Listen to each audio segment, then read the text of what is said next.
Matapang ka lang doon sa Senado kasi may kakampi ka. Dito ka magpakita ng tapang mo. Hindi yung nandoon ka lang. Alam mo, ang mahirap kasi sa'yo, gusto lang nating malaman ang katotohanan sa likod nito. Ang dami mo ng ginawa eh. Dinamay mo pa yung mga kasama na, hindi dahil sa kasama namin sila, kundi hindi tama ang nangyari at ginawa mo. You are trying to besmirch the reputation of this committee. Itong committee ito, hindi ito gawa-gawa lamang. Ito'y pinapayagan ng ating saligang batas. Ito'y pinapayagan at pinayagan ng 300 mahigit na membro ng Kongreso na kung saan ay merong mandato ng taong bayan. Kaya wag mong pastusin ito. Binigyan ka namin ng pagkakataon dito. Nung nasa Senado ka ang tapang-tapang mo. Bakit dito ayaw mo magtapang ka rito? Ipakita mo yung the same candor, the same tapang na pinakita mo doon, matapang ka lang doon sa Senado kasi may kakampi ka. Dito ka magpakita ng tapang mo, sabi ni Congressman Barbers kay Garma. Yung tapang mo, nawawala eh. Tawagin mo yung kakampi mo. Ang nakakabahala po doon sa bahagi po ninyo, Colonel Grijaldo, ay naibahagi po ninyo doon sa statement ninyo na meron pong 2 miyembro ng mababang kapulungan ay di umano ay inudyok ka, kinausap ka at para pang tinatakot ka na magsabi ng mga bagay tungkol sa issue ng EJK sa Pilipinas. Tama po ba yun? Your Honor, I would like to stand by my statement in the Senate under oath, Your Honor, and I would like to invoke my right for self-incrimination, Your Honor. Okay, but you have already stated your statement. So, Comsec, meron po ba tayong kopya nung affidavit ni Colonel Grijaldo? Your Honor, I apologize, we have not secured a copy of... But I think the very resourceful Chairman Acop will allow me to...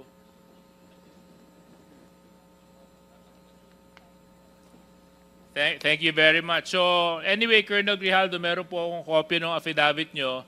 At ito naman po ay pinaninindigan po ninyo. Tama po? Yes, Your Honor. Okay. Maraming salamat. Dito po sa number 7 ng inyong sinumpang salaysay, sinabi po ninyo dito, when I entered the end room, I saw 2 lawyers of Colonel Garma standing inside the room.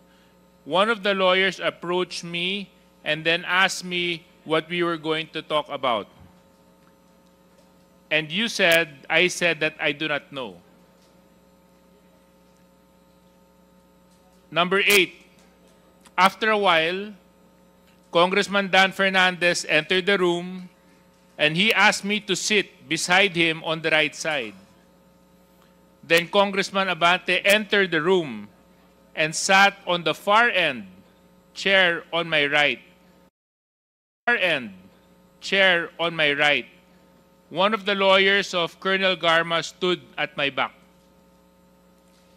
Your Honor, I would stand by my statement Okay, in the so Senate I would under understand. oath, Your Honor, and I invoke my right for self-incrimination, Your Honor. Point of order, Mr. Chairman. Point of order. What is the point of I don't see any reason why our guest keeps on invoking his right against self-incrimination when Deputy Speaker J.J. Suarez was not asking him anything incriminating. He was just merely reading a portion of his affidavit. So I don't like, Mr. Chair, that this committee, that our resource person may impress upon the public that we are here to corner him and to incriminate him. Please, tigilan mo yan. Hindi naman, Mr. Chair, it's not right to invoking self-incrimination when in fact DSJJ is not asking you any questions but merely reading his affidavit. Baka naman ng message na pinapakita, Mr. Chairman, sa publiko, inaanggulo natin siya dito. I'm sorry, Mr. Chair, but I have to manifest this. I think his invitation to the Senate was discussed about EJK and illegal drugs. And nowhere in his affidavit did he mention anything about illegal drugs and EJK. He did not share any inputs or his knowledge on illegal drugs. His participation in that Senate inquiry was merely to besmirch the reputation of some of the chairmen here. And as a result, attempting to degrade the integrity of the Quadcom. So please, I hate to admonish men in uniform. I have the highest respect for our policemen. But please, Colonel Grijaldo, stop invoking your right against self-incrimination. Nobody's asking you any incriminating questions here. Mr. Chair. And Mr. Chairman, along the line of Congressman Adjong, I don't think it's incriminating because number one, sinumpang salaysay niya po ito eh. Pirmado niya po ito eh. So how can he incriminate himself when he actually signed this affidavit? And this is a public document, Mr. Chair. So if our resource person is invoking this right to self-incrimination, I think that is out of order. Okay. I'd like to remind the resource person that the questions being asked of you are the statements you made in your affidavit. And the questions that DSJJ is asking is whether you confirm those statements that you stipulated in your affidavit. Dahil affidavit, pinirmahan mo yun, there's nothing incriminating no, dun sa tanong ni Congressman J.J. Suarez. So please, answer appropriately the questions being asked by the members. Congressman Acop? Mr. Chair, may we ask the resource person the basis why he is invoking his right against self-incrimination? Yeah, please answer. What is the basis of you invoking the right against self-incrimination?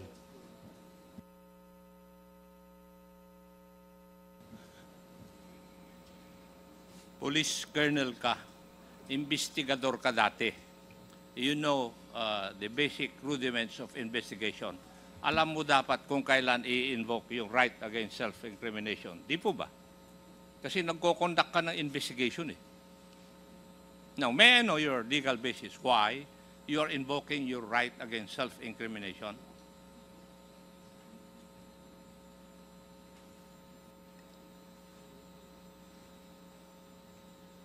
Mr. Chair, if he cannot provide any basis, I think I agree with the Honorable Adjong that he should not invoke that right. Thank you, Mr. Chair. Thank you. I share the sentiment of Congressman Acop. If indeed the resource person cannot explain to this committee why he is invoking his right against self-incriminations in reply or in response to the questions raised by DSJJ Suarez, then I would agree that the gentleman is out of order, and perhaps do you have a lawyer with you, Colonel Grijaldo? Nandito, may abogado ka ba? Would you like? Wala po, Your Honor. Do you want us to provide you a lawyer? No, Your Honor. Because your lawyer or lawyers that we can provide you will assist you on telling you what your rights are in this committee hearing. So, gusto mo ba mag-provide kami ng abogado? No, Your Honor. So, you will answer and reply to the questions of the members. Now, DSJJ? Yes, are you- Mr. Chair, maybe another opportunity we can provide to the resource person. Colonel Grijaldo, kung kayo po ay hindi komportable, dahil nga maraming nanonood at nasa publiko po ang hearing na ito, would you want or would you request for an executive session so that you can divulge the details and the truthfulness to the affidavit that you executed in the Senate hearing? No, Your Honor. Okay, so therefore we can proceed, Mr. Chair. Please proceed. So, Colonel Grijaldo, matanong ko lang po, ano po ang nag-udyok sa'yo para i-execute tong affidavit na ito? Just I have said, Your Honor, during my opening statement in the Senate, it was Tuesday. We have a hearing here on Tuesday, and we ended up on the Wednesday on the event of the Typhoon Christine. And as I have said, I go back to my home, and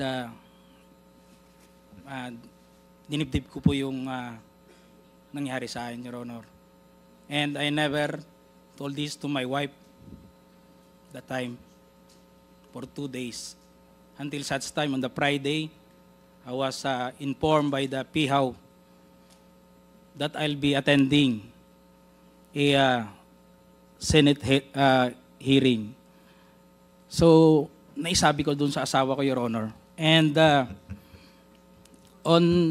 nag-a-argue pa kami kasi ayaw niya.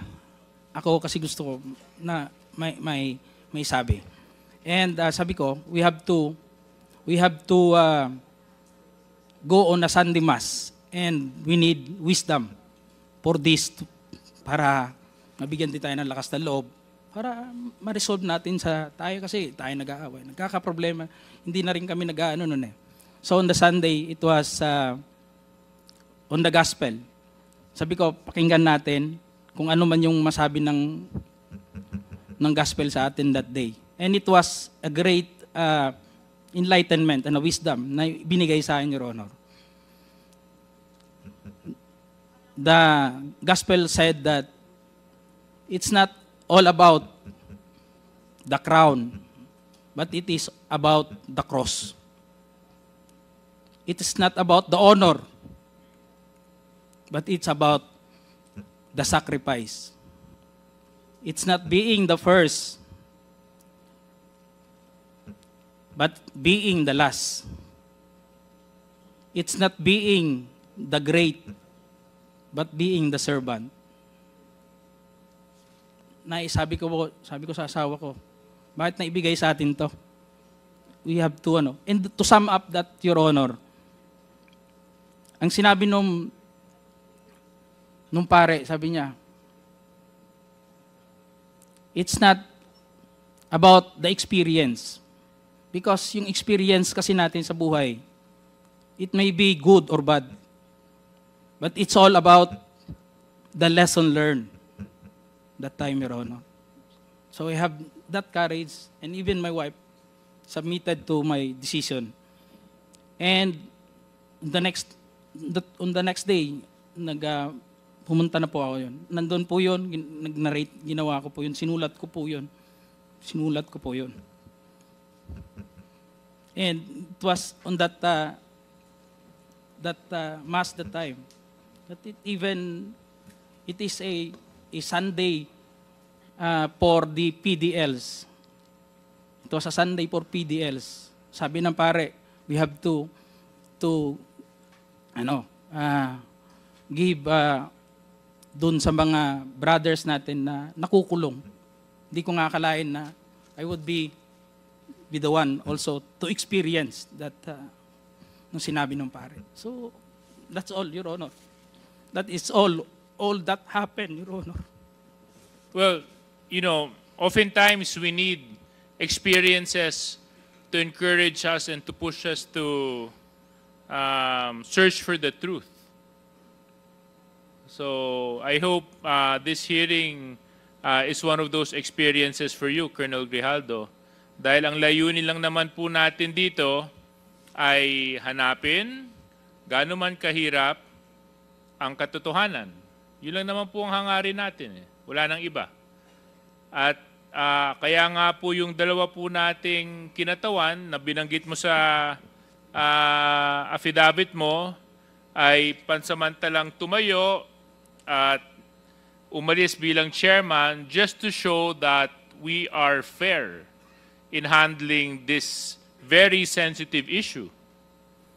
Because you made serious accusations in your affidavit, Colonel Grijaldo. And if indeed enlightenment has happened to you when you executed this affidavit, and you mentioned that you stand by your affidavit, so let's test whether or not it is the truth, Colonel Grijaldo.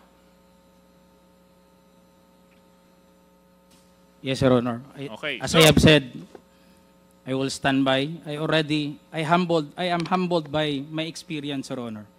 I'm with sure this, you're Your Honor, but Mr. Colonel Grijaldo, I will stand by with my statement You have to under understand oath one in thing. the Senate, Your You have Honor. to understand and I one would like thing to lang po. invoke my One right thing lang po. for self-incrimination, Your Opo, Honor. but you have to understand one thing, Colonel Grijaldo. Okay lang po yun kung para sa'yo. Ang problema ho, ang dami mong dinamay eh. Kung para sa'yo lang yon, hindi sana natin gagawing issue to eh. Ngunit ang idinamay mo dito ay mga taong walang kinalaman o mga inosente. Eh paano naman po sila? Paano naman po yung mga karapatan nila? Paano naman po yung boses nila? Paano naman yung katotohanan nila? Hindi pa po natin sila pahahalagahan dahil panghahawakan lang natin yung sinabi mong enlightenment mo? But they have their own rights too, Colonel Grijaldo. So Colonel Grijaldo, siguro wag na tayong paligoy-ligoy pa. With the permission of Mr. Chairman, Colonel Grijaldo, you made some serious accusations here. In fact, so serious that it was even carried by our media news for almost a week, 2 weeks. And because of your accusations, you've tarnished the very reputation and integrity of the committee and the House of Representatives. Things that I will not allow dahil ito pong posisyon na inuupuan namin, ay ito po ay posisyon ng tiwala na ipinagkaloob sa amin ng taong nagtitiwala sa amin. At kailanman hindi ako papayag na may mga tao na magdudungis at magtatapon ng kasinungalingan para sirain ang integridad ng trabaho ng House of Representatives at syempre ng komitibang ito. So Colonel Grijaldo, sinabi mo po dito sa inyong sinumpang salaysay that you were persuaded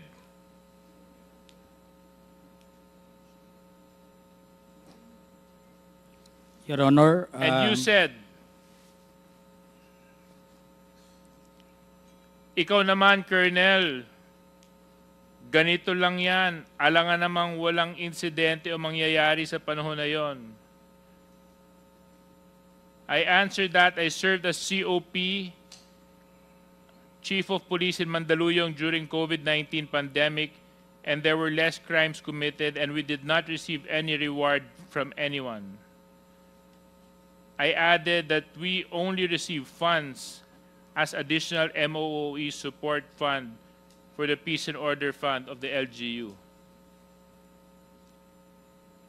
But dito po sa earlier part, sinabi mo that you're persuaded.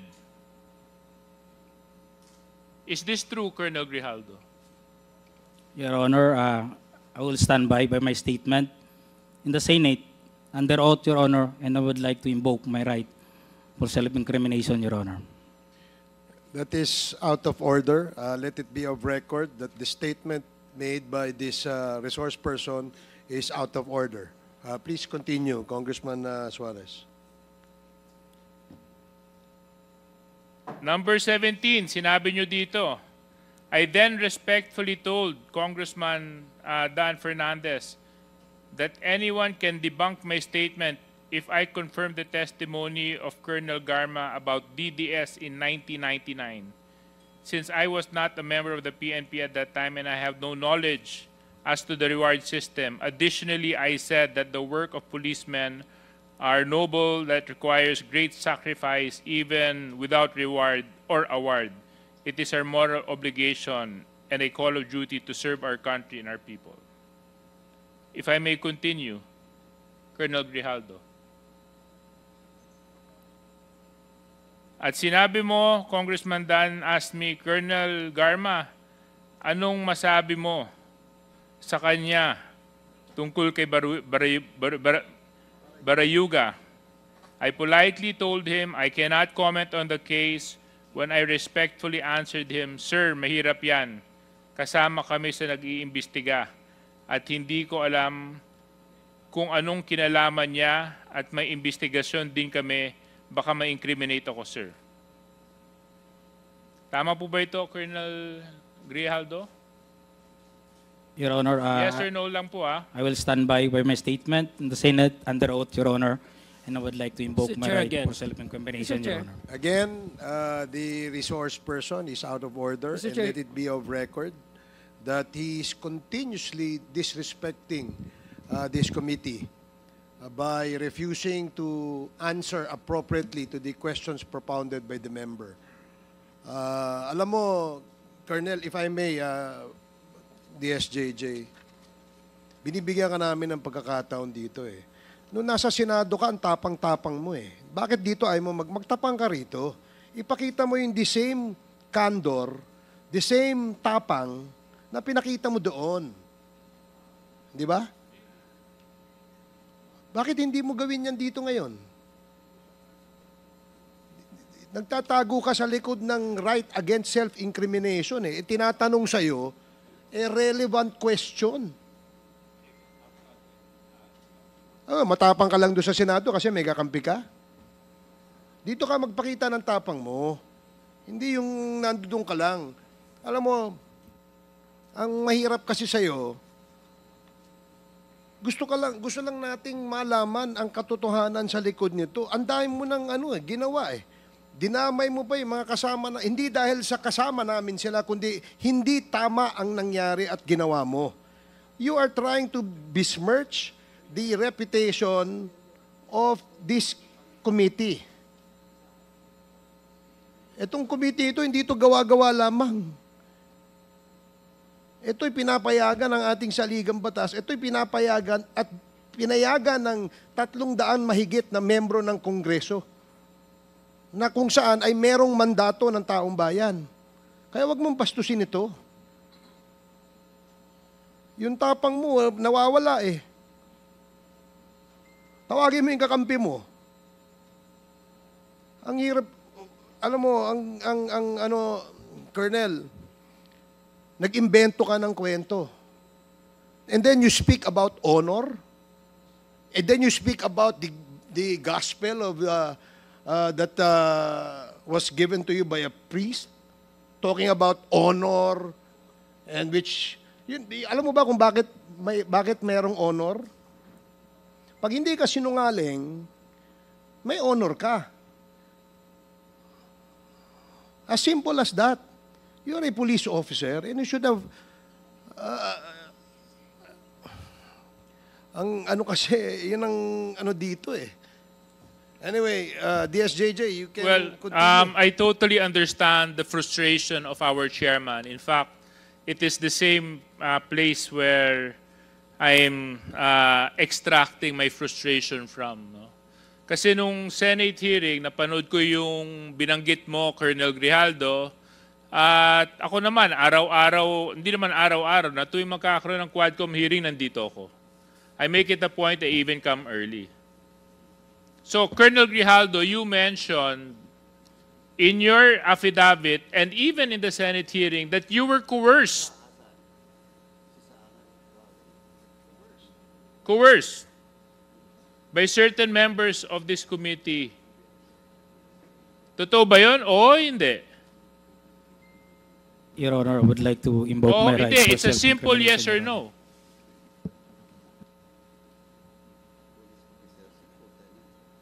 Mr. Chairman.